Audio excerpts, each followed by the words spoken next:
Hello everyone. It truly has been a while, and I actually wasn't even sure if I was going to jump back on YouTube, but I feel like God has been like really dealing with me, really talking to me, communicate with me in several different ways. I really feel like God has a word, and it's a word that I feel like it's the answer to a lot of things that people have been praying for, but in like the simplest form of an answer. It's like I know that there are times that we look for answers literally all over the place. We read this, we read that, we watch this, we watch that, we research this, we research that. We pull from all angles of things that's around us. And sometimes we miss the very thing that is literally right in front of us. The thing that's screaming the loudest is the things that's right before our eyes. But within looking in every other different direction for things, we seem to miss sight of the thing that's right in front of us. And I've been gone for a while, like I said, and a lot of you guys know that I was in school, and I was like, after school I'm going to, well, I actually didn't even put out the video. I was going to put out a video, saying that I will be back after I graduate and everything like that. And even after graduation, it was kind of just like I didn't feel prompted to just jump back on YouTube. Actually, I was afraid for some reason. It was just like, it just wasn't in my spirit to do. It wasn't in my mind. I wouldn't say it wasn't in my mind, but it wasn't like heavy in my mind like it was before. And I feel like what I'm coming back with is completely different than how I even started the channel, because God has just been dealing with me in just so many different ways. So by saying that, I feel like God has had me in a season of like isolation. Like, I've been around people as far as work. I visit my little sister every now and then, but I feel like God has had me in this season of isolation, just me and my prayer partner. And my prayer partner was literally sent by God. Like, God is so strategic in the things that he does. Everything that he does, it's just like, it's been amazing to me. And it's just like, every time God does something, he confirms it. And I'm still like, oh my gosh, God, you just did that. You just did that literally. And it's mind-blowing just how strategic God is. And that's a whole nother word for a whole nother day. But it was just so crazy how me and my prayer partner was even linked together. It was just so amazing. And God has just been doing so many things between the two of us in our own individual places. And it's just like so amazing, just the things that God has been doing, things that God has been revealing in the ways that he's been revealing it and things like that. So one of the things within my isolation, I've tend to come back to the word love. And I know that before I separated myself from God for a period of time, it was a period of time of 5 years, the worst 5 years of my life, just because I know what it feels like to be in direct communion with God, to be just to be in position to where God is literally using you, speaking to you, just relationship, to be in relationship with God. And within those 5 years, I had lost sight of my relationship with God and all that that entails. And so there was times where I felt like I was really showing the love of God, whether it be within my friend group, within my family ships, within my relationships. I felt like, although I was demonstrating a type of love, I wasn't loving to the fullest of potential because I was disconnected to the creator of love. And from some of the things that I've just dealt with in the last few years, it was just like, okay, God, I need to have the proper understanding of what love is. And why is love so important? Like I said, I was living from an understanding of love. Even before the 5 years, when I felt like I was closest to God, it was really my surrender that was so pure. And so it connected me to God in such a way. I was desperate for God. I was determined to know God. I was determined to build a relationship with God. But I didn't even realize then that what was absent is, for one, it's really hard to love someone without loving yourself. I did not understand that probably because in my mind, I was giving love, even if it wasn't towards myself. And so I had actually recorded a YouTube video, one of the last videos that I recorded that I never put up. I was sharing, or was going to share my revelation that God had given me as far as like self-love. And it was like a whole scenario and everything. I mean, it was like not a whole scenario, but like it was something that God had me to physically do, to demonstrate, you know, just everything that I was carrying that was coming against me and my ability to even love myself, and then to return that love to someone else. So within a season that I was in, I battle with myself, because on one end, I know within myself that I am giving love in the best way that I can. But on the other side of it, the love wasn't being seen, or it wasn't being felt the way that I thought that I was giving it. So in my isolation, I'm like, God, I want to first and foremost reconnect with you. And I want to do it. I want it to be different this time, because obviously, even what I had before, there was something that allowed me within myself to pull away from God. And I was like, it couldn't. I think that it was the type of determination that put me back to God. God is very deeply rooted within me, so it drew me back to Him.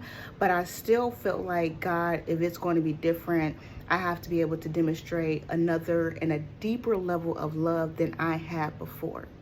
And so as I'm going through this isolation, I'm really like asking God, you know, just to be back in relationship with Him. And God granted me that complete grace and mercy. Did I deserve it? Absolutely not. Did God grant it to me? Absolutely He did. And He came back full force with a different type of relationship I've never even seen before. I was like, whoa. I was so like shocked and amazed, and still to this day, like I said, I wake up every day and I'm just like in awe of my relationship with God. And it's just such a beautiful thing. And I know that it sprung forth from what He told me to do with being able to love myself again. And then also just like being back in relationship with Him, the love that it produces, and the understanding and the knowledge and the wisdom that it produces. That's a whole nother thing that we're going to get into later on in the video. I hope that the video is not too long, but it's just like God has just like set this word to me this morning. I was like studying, and it was just like everything was just brought back to full force. But within the isolation season, it was just like God was giving me so many different revelations of so many different things. And every time a revelation would come, it was confirmation right behind it. Revelation, confirmation right. I was like, God, you're really speaking to me. So I was able to build my faith back up, which is something that's very important when it comes to being around people, being around yourself. Really, you're gonna have to set your foundation in something. And a lot of people are setting their foundation in different things, and that's whatever they feel they need to do. But I stand before you knowing, rested and assured that the only firm foundation is in Jesus Christ. Now, some people are going to log off by that, but I hope that you will continue to watch the video and you will see exactly why I say that. But I was in isolation, and I just kept getting these confirmation revelations. But for some reason this week, He kept telling me about love, being intentional with love, being intentional with the way that you are with people, being intentional with the way that you communicate with people, being kind, genuine, loving. And I was like, okay, God, you keep bringing this love word up. You keep bringing this love word up. And I was like, God, I feel like you've awakened love within me. I was like, God, what are you trying to say? What are you trying to say? And I just kept trying to dig deeper. And I was like, okay. And I was literally just having a conversation with my prayer partner yesterday. And we were talking about, okay, I was like, God keeps showing me love. What about you? And she was like, yes, God is showing me love too. And I was like, okay. And so I was just sitting there listening to us talking back and forth. And one thing that God does with me and my prayer partner is like He'll reveal something to either her or I, and then He'll confirm it and reveal vice versa. It's very like just insane, but beautiful at the same time. It's just like God never gives us a word that's not being confirmed through each of us, or he's not giving us the same word. He always gives us the same word, and back and forth. And we were talking, and I was like, you know what? I feel like God is getting ready to show us a deeper definition of what love is. I literally said, I kid you not, guys. It's just so strategic. Everything is just so strategic and everything. And I was like, I just feel like God is getting ready to give us a different definition of love, but also a new way of being able to demonstrate love. And she was like, you know what, I feel the same way. And God already had put her through a situation just the day before where she was having to respond different in love. And I was just like, okay, God, you definitely speaking. So I have been studying throughout my isolation. I've been studying King David. Like, God has just been like having me in King David. And I had finally finished, first and second Samuel. And I was like, okay, I want to go over to Nehemiah, but it was just like, no. Like, where are you going to Nehemiah for? Continue in Kings. I was like, okay. So I did just that. And it's like, for me, God directs me to he directs me to his word first and foremost, but he directs me to certain videos and just certain people that he's put in my life, to really seek wisdom for and seek direction from. And it was just like, I feel like God, and everything he was doing and saying, it's just like God sends me to his word during specific times to read specific things, and it's always in alignment to bring everything back together, or for the finishing of an assignment, or for the beginning of a new assignment. Hopefully that makes sense. I don't know if that makes sense, but hopefully it makes sense. But so I was in 1 Kings today, and David is now, his health has gotten really bad. He's really old. Now it's time to appoint someone as new king, as a king. And David had already promised that Solomon was going to be the king, but his other brother, and hopefully I'm saying his name right, Adoniah, he basically was like, no, I'm going to be king. And he had put together this whole way of being able to become king behind King David's back and behind Solomon's back. And God always has our back. So God had sent arranged particular people to come to David and be like, hey, this is what's going on. He even sent his wife in like, hey, this is going on. Did you know that Adoniah is planning and being sneaky about trying to become king? And David is like, absolutely not. Solomon is going to be king, and everyone knows that. So this is what you need to do. He gave him specific instructions to be able to become king in the way that it was rightfully done. And Adoniah, I keep looking down because I have a particular way that I wrote Adoniah's name so I can say it correctly, because I just can't say it correctly for some reason. Adoniah was like, what in the world just happened? Like, he literally pulled leaders to be on his side. He done pulled the whole army to be on his side. He done planned the whole way that he was going to become king. He was going to celebrate his kingship and everything, and he just literally got knocked over. And he was just stuck, and he just how in the world first of all, how in the world they even know that I was planning all this stuff, and then how in the world did they come completely just cast out my plan, and now Solomon is king? So he's like, okay, the best thing to do is to make sure that I'm good with Solomon. And Solomon's like, look, I see exactly what you're doing. And so Solomon, he becomes king, and God is already speaking through David. One of the very last conversations that King David has with Solomon is basically saying look, sorry for the noise outside. I have my doors open, just letting the fresh air come through, and there's an airplane, I guess, flying over my house or something, so forgive me for the noise. But King David is having his last conversation with Solomon, and he literally says to Solomon that you need to make sure that you observe the requirements of the Lord our God and follow all of his ways, keep his decrees, keep his commandments, his regulations, and the law written in the book of Moses.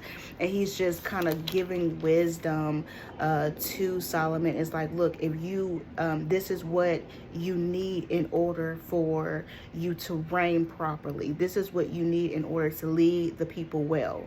You need to obey God in everything that he tells you to do. Keep his commands, keep his decrees, do everything in the way that God says, and you will reign, and so David passes away, and Solomon. Now, one thing about King Solomon, most people know that King Solomon is the one who is the most wise king. There will never be no king wiser than Solomon, because that's what God had granted him. God came to him in a dream and asked him, what does he want? Anything you want, Solomon. What do you want? And Solomon says that I need a heart of understanding. I need your wisdom. I need your wisdom to be able to lead your people. How can I lead a people who is so great without your wisdom, without your understanding? And God was like, okay, like you asked, he said, because you asked me for wisdom, you didn't ask me for wealth, you didn't ask me for possessions, I'm going to grant you wisdom and then some. And then he said, and also if you follow my commands, you will have long life. Well, King Solomon, although he is very wise, and God has granted that, he has his struggles as well. Similar to the struggles of his father. That's a whole nother lesson, but similar to the struggles of his father. And Solomon, there is only particular places where the people of God is supposed to give like offerings, like sacrifices and offerings to God. And is that way for a reason. Like God puts us in, he gives us instructions, he gives us spiritual boundaries for a reason, and it's all to protect us. It's all for our protection. And God is like, look, I only want you to offer sacrifices in certain places at certain times, for your protection. Well, King Solomon, even with all his wisdom, he decides to go to a place that was not in alignment with God, and he decided to offer these burnt offerings. Although God honored his request, his prayer, he did not honor his sacrifice, which is a whole nother thing. But within that, it just opened up opportunities for Solomon to fall in love with women who was not a part of God's will, and it just opened up for idols to come into play. And that's further along in Kings, and so we're not really going to get into all that, but it just opened up opportunities for other idols to come into play. But so that's chapter 2, and then chapter 3 is what I really want to touch on. Chapter 3 is it talks about how, or chapter 2 still, it talks about how the three people, Ananiah, Joab, let me make sure I'm saying, yes, Joab, and then Sinemiah, forgive me for these names. Some of these names are really hard to pronounce for me, but I still want to deliver God's word. So if I'm messing them up, it's whatever. God's still word is going to be put out.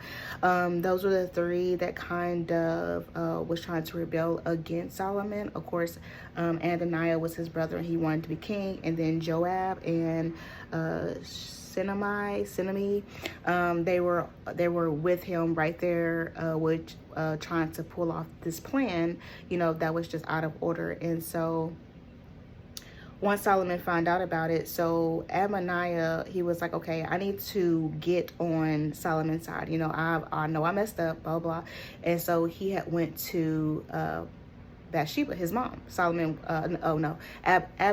Abaniah went to Bathsheba, and he was like, look, can you just, he was like, I know I was wrong in what I tried to do. He was like, can you please just talk to Solomon and ask him if I can marry, what is this lady's name? Abishag, Abishag, however that's pronounced.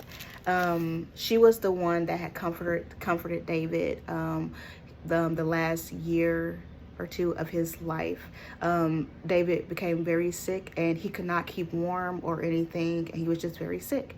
And she was the one that came in as a servant. They were never intimate or anything like that. She was just who was appointed to comfort him. Like if he was really cold, she would lay with him and just try to keep him warm. So she was pretty much like his assistant in so many ways. She would cook for him, clean for him, just comfort him in any way that she could. But they made it very clear in the Bible that they were never like sexually intimate or anything like that.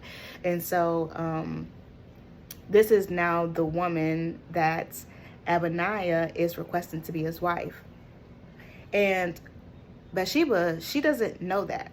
She doesn't have an understanding. She was just like, okay, let me try to just protect my son Solomon. If Abaniah is saying that he's just going to let Solomon do what he is supposed to do, and he's going to leave Solomon alone, if he can just marry this girl, then fine, I'll go to Solomon and request, because I know as his mom, he's going to probably listen to me. And I had took notes on that, and I wrote on the side of my Bible, I was like, sometimes the things that we pray for and the things that we request, we don't really have full understanding of, and every prayer doesn't grant us blessings. Everything that we're praying and that we're asking God for, sometimes we don't have complete understanding of exactly what we're asking for and the things that we're going to get ourselves into if that request was actually granted. So a lot of us sometimes walk around being upset with God, like, God didn't answer my prayer. God didn't give me exactly what I thought I should have. Like, why aren't you answering my prayer, God? And God was like, if you only knew what you were asking for, my child, if you only knew what you were asking for, you wouldn't be asking me for that. He was like, so you know what? I'm going to block what you're asking me for because you don't have proper understanding. And when you gain this understanding, you're going to bless me. You're going to praise me for not granting you what you thought you wanted. And then I also put that sometimes the ways in which we're trying to protect people is causing more harm than good. She was trying to protect her son Solomon. She was like, okay, this is going to get Abaniah off of Solomon's back. It's going to allow my child to do what he was designed to do. And her way of protecting, although she thought she was protecting him, it wouldn't have been protection that she thought that she was going to be granted. It would have actually been the demise of Solomon, because the reason why he wanted to marry this girl is because now she had became such high ranked to David that if he would have married her, he would have automatically had some kind of connection to reigning over the people of Israel. And Solomon, when Bathsheba goes to Solomon and say, hey, this is what Abaniah is requesting of you, Solomon gets angry. He said, I know exactly why he's asking me to do this. He said, you know what? Because you would ask a request of me like this, I now command that you be taken care of, basically. And so Abaniah was ordered to be killed along with Joab and Sinai. They were all three deemed to be killed. And here is the most powerful thing about this. It says that by executing justice and trying to tie up loose ends that could actually, let me go back. Solomon ordered the execution of Abaniah, Joab, and Sinai, and forced Abiathar, Abiathar, out as priests, and then appointed new men to take their places. He took these actions swiftly, forgive me guys, securing his grip on the kingdom. And although that may be in some people's eyes like, okay, war, battle, fighting, people just want reign and control, but this is what God had already assigned him to do. So don't get so caught up on the words here, because yes, sometimes there's people who's fighting for not godly things, and there's people who actually are fighting for godly things. And so just wanted to put that out there. He said by executing justice and tying up loose ends that could affect the future stability of his kingdom, Solomon was promoting peace, not bloodshed. He was a man of peace in two ways. He did not go to war, and he put an end to internal rebellion.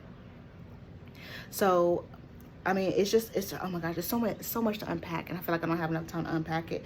But this right here is just like, okay, these are the things that I needed to do to make sure that God's kingdom was protected. And there's going to be so many things, so many people, so many people's opinion, so many people's their strategies and their ways is going to try to come against the kingdom of God. And God is saying, no, I'm raising up people that's going to be able to protect my kingdom for the reasons that I have. We have so many people out here that's trying to rise up against the truth. And even if you took God out of it, there's so many people that's literally just trying to rise up against the truth in general. Like, even when it comes down just to the things that you debate day to day, people would go, they go so much harder for the things that's false than for the things that's actually true. And it causes great demises among us as a society, as a people, within our families, within our friendships. There is so much destruction being going on simply because people have their own agendas and they're literally trying to fight against the things that are true. We've seen that from time and time again, naturally, and now we see it spiritually too. More people are starting to see things more spiritually now, and they're starting to see how many people are rising against God himself. They're being bold enough to rise up against God, and God is just like, okay, you think and it's just like how Ananias went to Bathsheba. He was like, you think you're going to get away with this because Bathsheba was a little gullible in that moment, but simply because God already has a plan, he already has his strategic plan that's going to play out. He was like, no, you thought you had a way in through Bathsheba because she wasn't as knowledgeable, but my son Solomon, oh, he has my wisdom. He has my direct orders, and he's going to follow my orders. And so I just thought that was just beautiful. And it wasn't necessarily about bloodshed. It wasn't about anything evil. It was like he put an end to internal rebellion. Sometimes it's the very things that's going on the inside of people that's stirring up so many things externally. You know what you can see within yourself. Like I even talked about earlier, our thoughts that we have towards ourselves, it really knocks us down.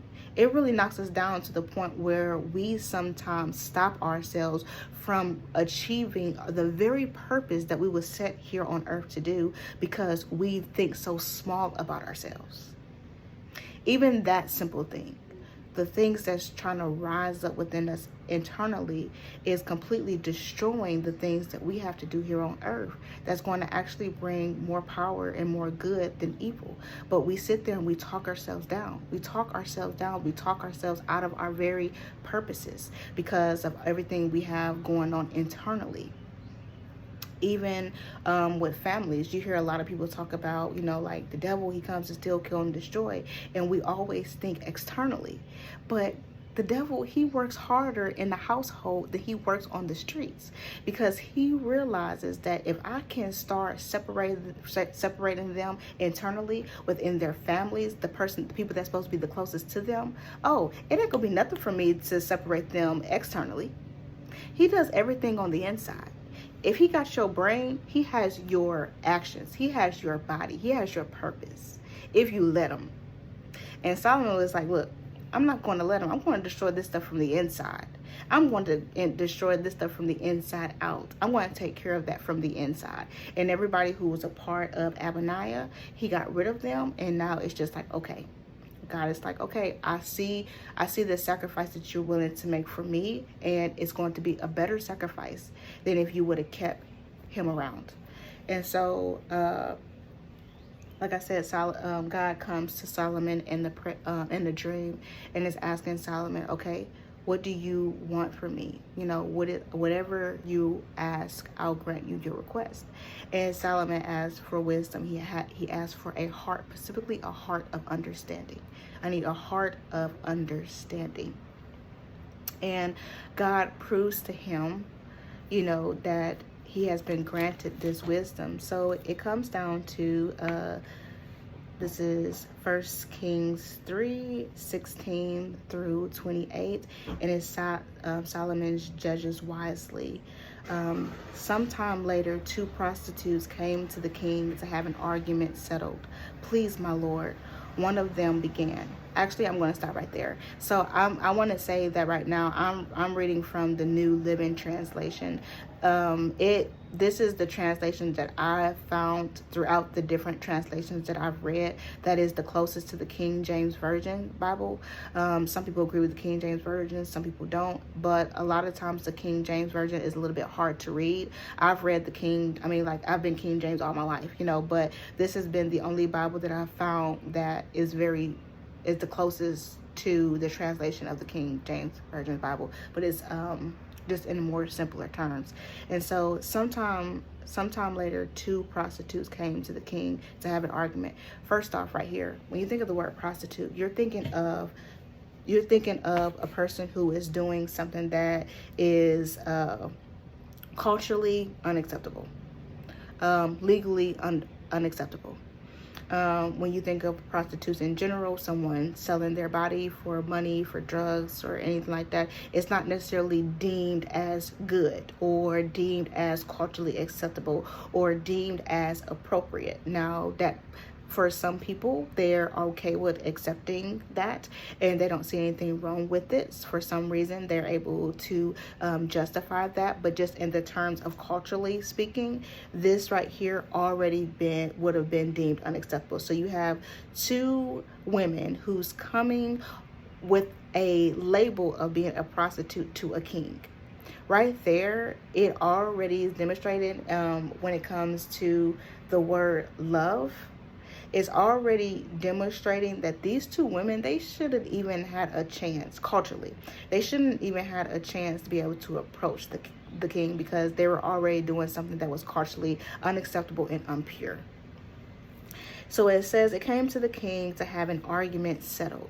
So they were bickering back and forth, a situation that went down, and they knew within themselves that they was not going to be able to handle the situation by themselves, and they needed direct guidance from someone who was higher than them. So they was willing to put aside their status, their job, however you want to say that, and go seek help from someone that was higher than them. Please, my lord, one of them begged. This woman and I live in the same house. I gave birth to a baby while she was with me in the house. 3 days later, this woman also had a baby. We were alone, and there were only two of us in the house. Now, go back to what I just said about internally. How I just said about how the devil, he gets into the home before he gets outside. So he knew exactly what he was doing. And this is an internal conflict inside the home, internal conflict, internal war, okay? But her baby died during the night when she rolled over on it. So one of the women had the baby, and she ended up rolling on her baby in the middle of the night, smothered the baby, and killed it. Then she got up in the night, and took my son from beside me while I was asleep. The devil comes to steal, kill, and destroy. Literally come to steal, kill, and destroy. And this is kind of, I'm not going to really touch on this, but in the nighttime, a lot of people says that in the nighttime, is the darkness is a way to disguise yourself. So the enemy, although the enemy is getting really bold now, he comes in the night, in the day. You used to hear a lot of reports on TV about in the nighttime, there was more suicide, there was more deaths, there was more rapes, there was more molestation and stuff going on. There was just a lot of evil things going on in the night. And if you research the nighttime, you will see why. But also too, if you research the nighttime or the break of day, you will see how God comes in and disrupt all the things that the devil is trying to do too. There's a lot of significance when it comes to the times of the day in which different spirits operates. So that's just something to keep in mind if you want to study further.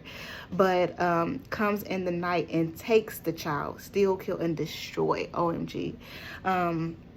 My son from beside me while I was asleep. She laid her dead child in my arms and took mine to sleep beside her. So this lady, she has a kid. She ends up turning over on the kid. It doesn't say anything purposely or another. She rolled over on the kid and smothered the kid. And she goes to the other mom and literally steals her baby and portrays that baby as her own, and she puts the dead baby in the other mom's arms. And in the morning when I tried to nurse my son, he was dead. But when I looked more closely in the morning light, I saw that it wasn't my son at all. This is something I literally just said, and I forgot that that was even what was said. That, like I said, there is great significance in the things that are going on in the spiritual realm when it comes to the darkness and then the break of day. 3 o'clock. 3 o'clock. Many people wake up, it's 3 o'clock and 5 o'clock. God always tends to wake people up around those times for spiritual warfare. And it's almost like, you know, right before that time, the enemy is really doing a lot of things. So the break of day, which is the breaking of light. When I looked more closely in the morning light, the break of light, the break of day, I saw it wasn't my son at all. In the break of day, that is a time that God gives multiple revelations. That's why most people they do like 5 a.m. prayers, because it's the break of day and God is coming with words. God is coming with insight. God is coming to reveal. Light reveals, darkness conceals. It's very important. It's maybe that's for someone to study. Someone needs to study that. I saw that it wasn't my son at all. I was able to see that something that attached itself to me was not supposed to be attached to me, because it was not mine. It was not mine. If you think about it, Ananias was trying to attach himself to the king's seat, and it wasn't his position to take. It was not his position to take. And when light was shed on his dark plan, when God revealed the breaking of light, God revealed his plan to Solomon. God came and disrupted that thing. He revealed a revelation. And through that revelation, he got his stuff done. Oh, guys, this is so good. This is so good. I saw that it wasn't my son at all. There was nothing that I felt that I was able to identify within that child. It wasn't my son at all. There was nothing that I identified with that son. Even Abaniah, there was nothing that God consecrated about his plan that he decided to put together in darkness. There was nothing about it. Whew, y'all. Then the other woman interrupted, "It certainly was your son, and the living child is mine." So this is manipulation right here. Manipulation right here. She interrupted her, revealing, she interrupted her getting ready to reveal a revelation. And she said, "It certainly was your son," trying to plant a seed of doubt in the king's mind is what she was trying to do. And she was also trying to convince the other one that that was your son, and the living son is mine. So not only does the enemy try to convince you and manipulate to you that something is true that is false, he also tries to bring back around something, another seed to plant into your mind, that what you're thinking and what you know to be true is not. Think about it.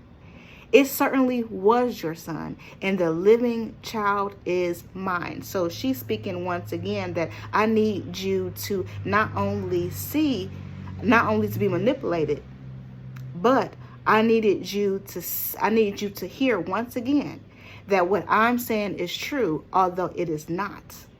The breaking of day, y'all. The breaking of day. No, the first woman said, "The living child is mine, and the dead one is yours." So when we start to notice that the enemy is stirring up things, trying to conjure plans and trying to manipulate and change things and manipulate our minds and try to get us to see the things that are not true, we need to affirm. We need to come back with affirmation of the things that is true. Even if it's already been said, you keep saying what is true. You keep saying what is true, because at the breaking of day, there's always going to be revelation.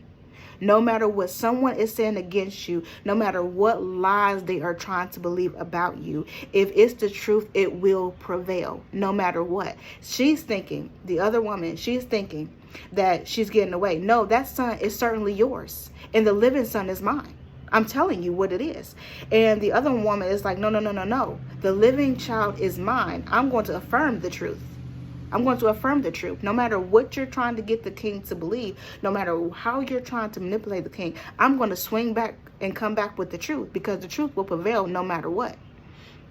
And so she said, the living child is mine and the dead one is yours. Affirm that thing, girl. Tell the truth.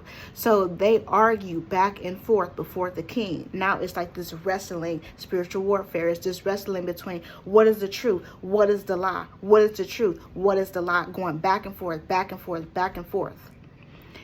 And it says, then the king said, let's get the facts straight. Both of you claim the living child is yours, and each of you say that the dead one belongs to the other. So both of you are claiming that you know the truth.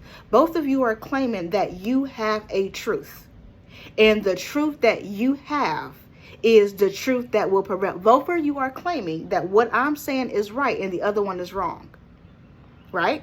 Okay, so that's what you're saying to me, correct? Okay. All right, bring me a sword.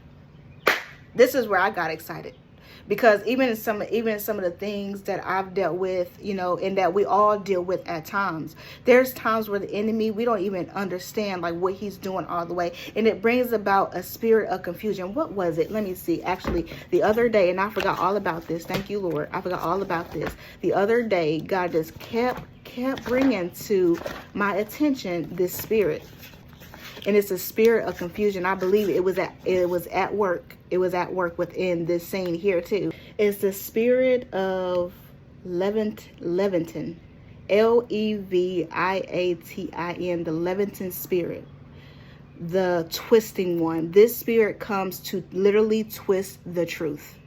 It is the enemy's tendency to twist people's interpretation of something that is said in order to get people to respond aggressively and respond absolutely to something they really need. So when God is trying to bring about revelation to people, is this Leviathan spirit that comes to twist the truths. And what this spirit does, it twists and manipulates the truth so much to where the person who's actually needing the truth, now what they're receiving now is confusion. They're receiving confusion of the manipulation of the truth that the enemy has now brought. Just like this lady, the first lady said, no, that certainly is your child and the living child is mine. That levitation spirit was in operation trying to twist the truth. Trying to twist the truth and bring about a response that's going to be aggressive and an act of certainty. I know it's the truth. This is what the truth is. It's the Leviathan spirit. Look it up, guys. That spirit is so dangerous, and it operates more commonly than we are aware of. It's a twisting of the truth, literally, and it brings about a response within that person that's thinking that the manipulated truth is the correct truth. So what they do is they become aggressive and they operate in certainty that mistruth is actually the truth. Guys, Jesus, this is like, ooh. Okay, so then the king said, let's get the facts straight. Both of you claim that the living child is yours, and each say that the dead one belongs to the spirit. I love this because God had just granted Solomon with wisdom. He is affirming to Solomon that he's giving him wisdom. And I believe that if I could just see it, that Leviathan spirit is what Solomon is seeing, and he is about to say, okay, bring me a sword. Let me go ahead and dice this all up. What does the Bible say about the word? The Bible says that the word is a sword. The word is a sword coming to pierce to the divining sunder. Like, the word is a two-edged sword. OMG, and it's coming to bring about revelation. So bring me a sword. So a sword was brought to the king, the one who is making the decision. Whenever you are against something, Whether it be two people or a crowd of people, and there is confusion about the truth, bring it to the King. Bring it to God. Bring it before God and ask God for revelation, because this Leviathan spirit, the Leviathan spirit is all up in your stuff, trying to confuse you, trying to divert the truth. Is literally trying to distort the truth. And it's up to God, the one who knows the truth, who can bring about revelation that's going to give you the direction which you need. Stop looking everywhere else for the truth. Ask God. Ask God to reveal the truth. Ask God to disrupt this Leviathan spirit. Ask God to disrupt the confusion. Ask him. Ask him to disrupt it. And he will. He will bring revelation. Bring me a sword, he says. So a sword was brought to the king. Then he said, cut the living child in two, and give half to one and give half to the other. In all wisdom, when there is a conflicting situation and you find yourself right at the edge, there's always going to have to be a decision to be made. And within that decision, you will be able to see exactly what the right direction you're supposed to go in. This is what it says. Then the woman who was the real mother, the woman who had the truth, mother of the living child, and who loved him very much, cried out, "O Lord, oh no, my Lord, give her the child. Please do not kill him." Y'all, sometimes love requires of us beyond what we can see. Love is way more than a feeling. It's a decision that you make. And sometimes the decisions that you make for love, sometimes it seems unbearable. Sometimes love causes you to have to separate yourself from people. Sometimes love brings you closer to people. Sometimes love is literally the only thing that you can fight with. As you see, the one who's carrying the truth. Right now, love is the only thing that she can fight with. Even though that means her separating herself from her child. Love is the only thing that's prevailing in this moment. She says, "Oh no, my Lord, give her the child. Please do not kill him. Please do not kill him." But the other woman said, "All right, he will be neither yours nor mine. Divide him between us." Let's go back to what I said. There are so many people out there advocating for so many different things. Don't even have proper understanding of what they're advocating for. They may have a passion for some of the things that they're advocating for, but some people don't even have a detailed level of understanding of the very things they're advocating for. But they're out there advocating for peace for certain things. They're advocating for certain laws we put in place. They're advocating for this and that, and don't even understand what they're advocating for, all for the sake of justice. They're advocating and they're going about things. They're believing mistruths, all for the simple fact of justification, equality, equality. When they don't even understand that the things that they're trying to be equal about is what's dividing us even more. This woman said, "You know what? Cut it. None of us can have it. None of us need it. All for the sake of justice." Her whole thing was, okay, if I can't have the baby, you can't have the baby either. And if that means killing the baby, and that means that we both have the same share of justice, fine, kill that baby. Can you see the evil intent? That's not to say that everybody advocating for something is evil. That's not what I'm saying. But a lot of times we're advocating for the things that we think are the truth. We do when we have no idea. We have no idea that that Leviathan spirit is a part of it all. We have no idea the level of confusion that the devil has brought to manipulate people, because he has schemes of his own to separate us, not only as people, but as a society, as family, as friends. He has all these evil plans conspiring against us. And we, the people of God, sometimes we are very lackadaisical. We don't put in the work We don't put in the work, the studying time, the prayer time. We don't put in the work to be able to take it back to the king. Don't even have enough wisdom to take it back to God. Like, God, you know all things. What is going on? What is going on? We look for the answers everywhere else, trying to devise schemes, trying to find proof and all this, all crap, really. And it's just like, take it to the one who knows. Take it to the king. Take it to the king. He'll know what to do. He has the wisdom. He'll know what to do.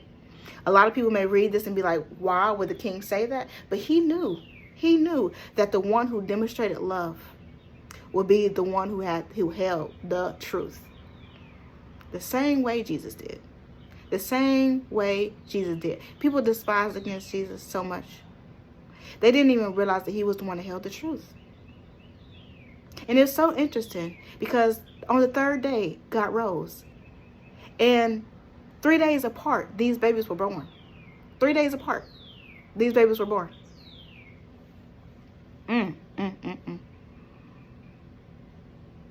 Then the king said, do not kill the child,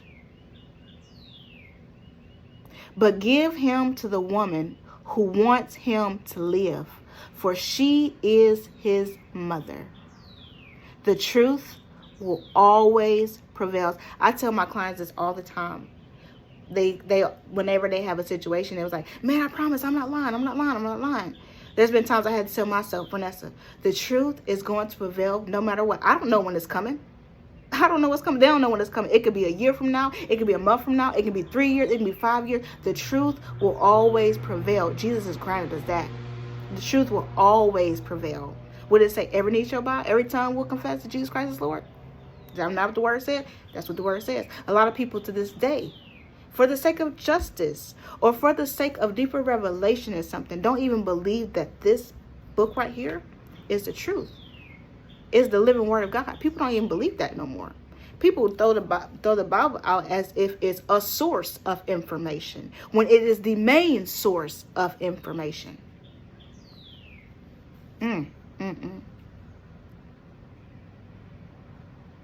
Do not kill the child, but give him to the woman who wants him to live, for she is his mother. When all of Israel heard the king's decision, the people were in awe of the king, for he saw the wisdom of God and have given him for rendering justice. Love is what gives us justice. Love is what gives us peace. It is love that brings about revelation.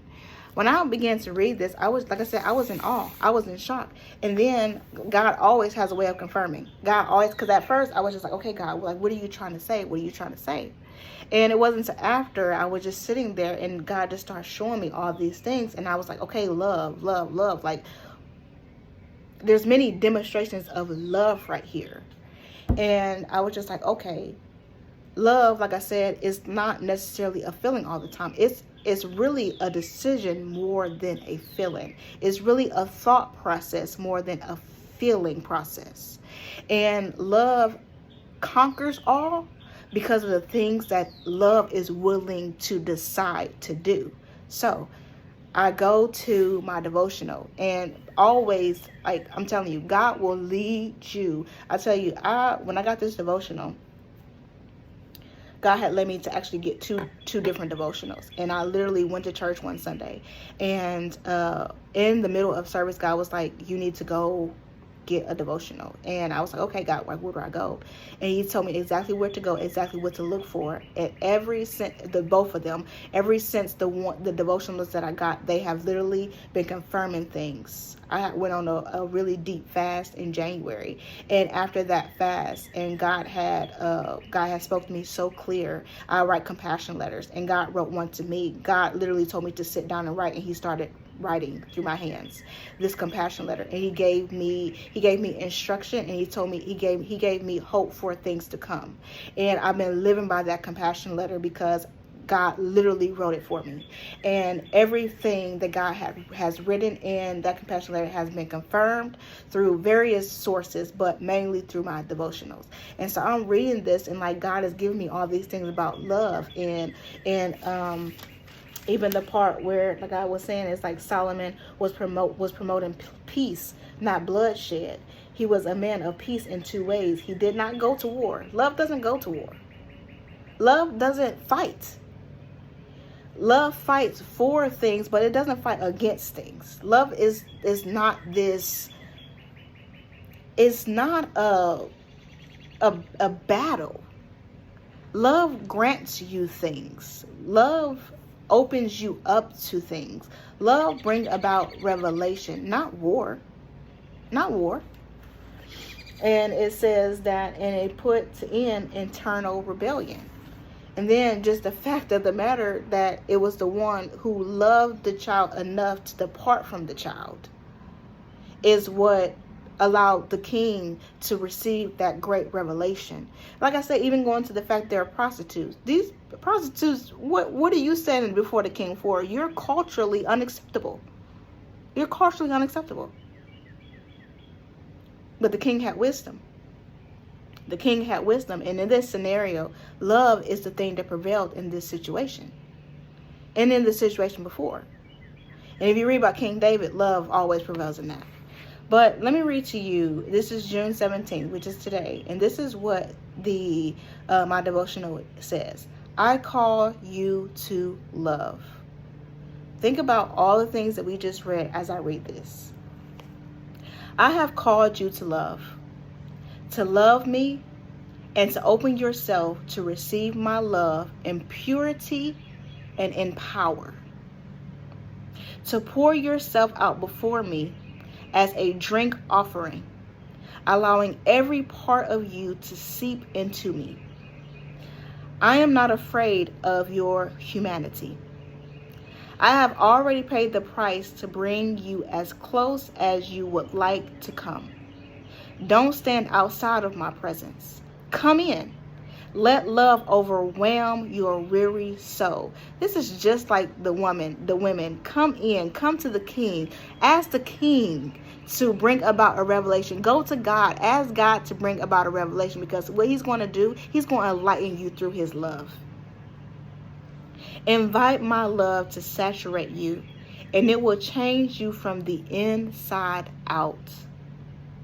Love will cleanse you, and it will set you free. Just like that woman, the revelation of the king, the revelation that the one who was willing to separate herself from the child because of love, that was purifying to her. That set her and that child free from bondage. The bondage of untruth, the bondage of manipulation, the bondage of that Leviathan Spirit. It set them both free. The child and the truth, it set them free. It will restore your hope and release you to dance with unrestrained joy. I can't even imagine what the mom felt carrying her baby out in freedom. I can't, as a person who's not a mother yet, I literally could not even fathom. I know how I felt about my niece. I know how I felt about children who was close to me. And the fact that she was able to save her child through love, I can't imagine the unrestrained joy that this woman felt to know that her child was free from the woman who lied, free from that manipulation. My love will enable you to see the beauty you have inside. I love that part because it took me back to the simple labeling of prostitute. Why didn't they say two women? Why did the Bible specifically label them as prostitutes? Knowing that was culturally unacceptable, knowing that that's something that is not even is sin. It's bondage within itself when you think about what intimacy between two people bring. And then the more you give yourself to other people, the more they have a part of you. You're talking about literally deep spiritual warfare. Have sex with the wrong person. You'll see it. When you think about what sex really is and how it brings two people together and the things that's left from that kind of connection, that kind of bond. You have these women who are considered to be prostitutes, they're giving themselves away multiple times a day. Just giving themselves away for whatever reason. We have people in this world who sleep around, not necessarily prostitutes, but they'll sleep around and sleep with various different people, not even having a level of understanding of what that transaction, sex is a transaction. It's a transaction. It's literally it's almost like you see two people and they become intimate. It's like a bridge. It's like a bridge between the two. Whatever is in you has the capability to walk itself over into the other person, and whatever in the other person has the opportunity to walk itself over. It's a bridge. It's the closest that you can bring yourself or give yourself to somebody. And these women were labeled, 2 prostitutes came seeking wisdom, seeking a change, seeking a revelation. That can speak to somebody right there. Some things that you've been dealing with, some guilt and shame that you've been dealing with, some cycles that you've been in, some patterns that you've been in, some bad habits that you've been in for years and years and years. Just giving yourself away to different people in different ways, not even sexually, just giving yourself away to different people in many different forms and fashions. And it's causing you to have a look upon yourself that's damaging. Y'all. It says that my love would enable you to see beauty you have inside. Goes back to internal. The devil gets us here. The devil gets us here before he even operates out there. You take one person, you have a group of people, you take one person with a different opinion, you're having a whole different discussion. Right there, you're already imbalanced. It just takes one. It takes one different thought, one different perspective, one act of manipulation, one act of Leviathan Spirit being dispersed. You have confusion. But it says, my love will enable you to see my beauty, the beauty you have inside. My love will teach you how to love yourself. Teach you how to love yourself before you can even love somebody else. And once you understand my love and experience it for yourself, you won't be able to keep it inside. What did these people do? It said, when all of Israel heard the king's decisions, the people were in awe of the king, for they saw the wisdom of God and have given him for a rendering justice. Couldn't even contain it. They couldn't even contain it. The decision that this king just made, what did they say? It went viral. It went viral. His wisdom went viral. The truth went viral, y'all. I'm excited. I don't know if you can tell, but I'm excited. I hope you guys are excited too. It says, you will run with me, sharing the truth of my scarce love to those in need. These 2 women, they had a need. They came with an argument. They had a need to see the king, to seek the truth. And what granted the wisdom was the one who loved the child and did not want to see that child killed. Are y'all seeing the connection? Oh my goodness. And it says, let love spill out of you to all those who you meet. That means that don't just, the things that are going on with you, the things that God is revealing to you, the way that God is asking of you to love, it's not just for you. It's for other people around you. The king could have literally sent those 2 ladies out the door. He could have. He could have said, you know what? You 2 are prostitutes. Prostitutes have babies all the time. What are y'all coming in to me for? He could have. He could have been arrogant. He could have been anything. But he chose to allow God to direct him in that. He chose to allow God to direct him in that. And from that, all of Israel now knows you can never love too much. If it came down to me not being a mother yet, but I can only imagine being a mother, and for me to be willing to let my love separate me from my child.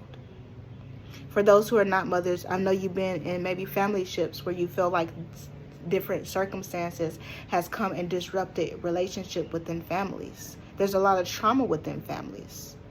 There's a lot of trauma within friendships. There's a lot of trauma within relationships. And sometimes it's the strongest thing that you can do is walk away in the spirit of love. Whether it be love for yourself, whether it be love for somebody else, whether it be love for a process, sometimes the hardest thing to do is to walk away. Sometimes the hardest thing to do is to stay and work it out.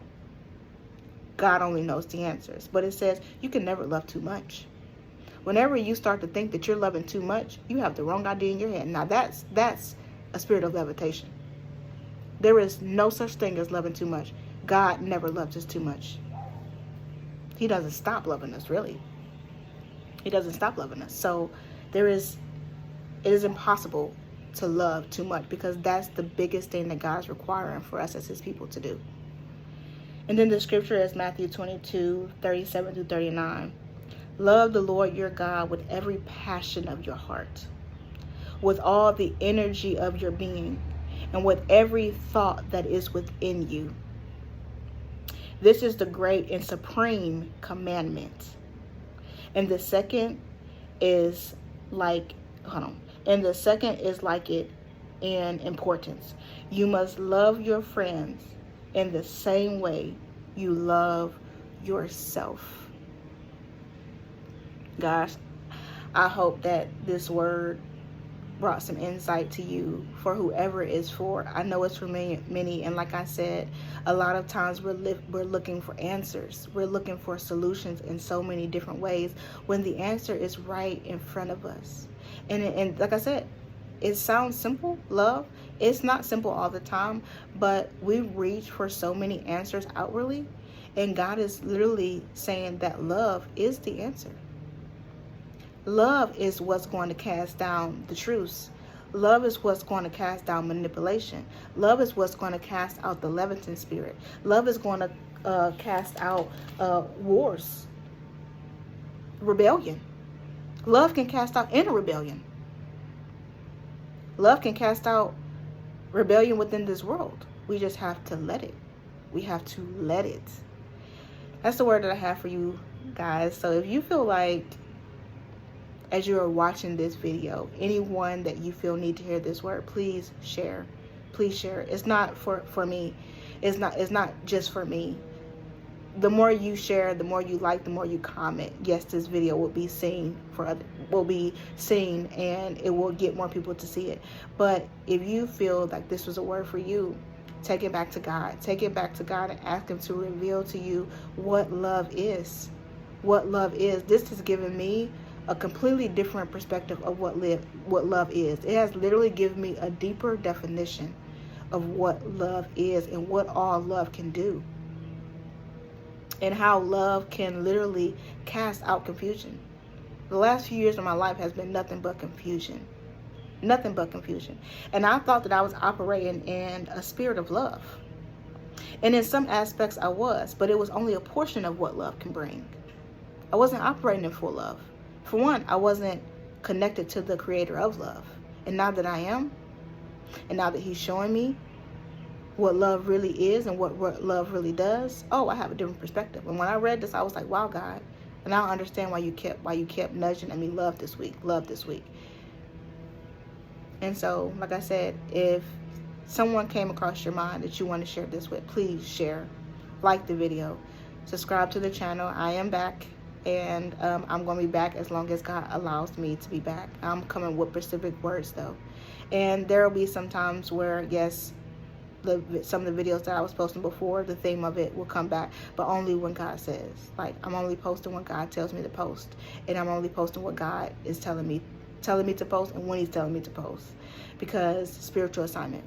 I am going to live out my spiritual assignment in any way that I can. God has already started, and this is why I've been in this season of isolation. But I hope that you guys have a blessed day, and until next time, do something that's going to bring love to you that's going to bring love in your direction, and give love the best in the best of your ability. Ask God for your new definition of love for you and for your family. Until next time, you guys. Bye.